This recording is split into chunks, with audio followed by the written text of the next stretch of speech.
Alam niyo po ba kung bakit napakaraming tao ngayon ang nadidepress?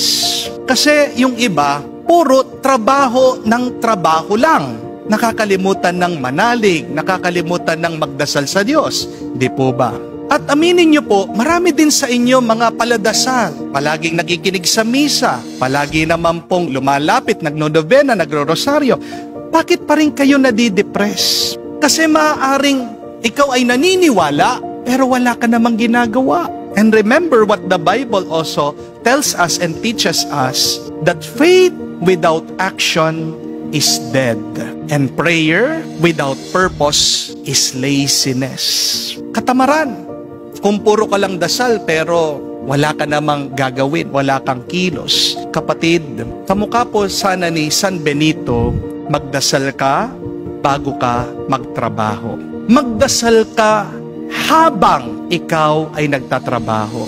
At manalangin ka pagkatapos mong magtrabaho. Hindi lang po dapat kasama ng schedule natin ang pagdarasal. Dapat kasama yan ng buong buhay natin.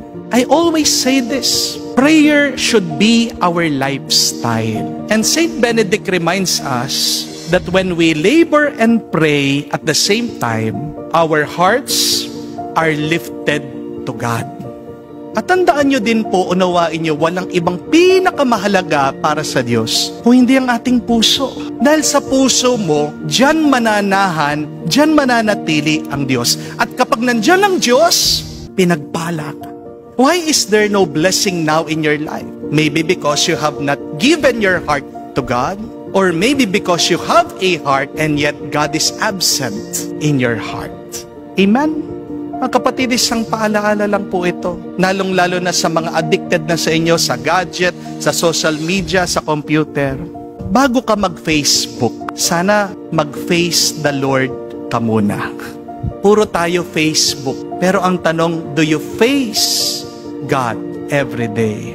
Do you desire a face-to-face with the Lord always? At sa mga nagtatrabaho po sa inyo, paalaala din po, tandaan nyo, bago ka dumiskarte, magdasal ka muna. Dasal bago diskarte. Amen?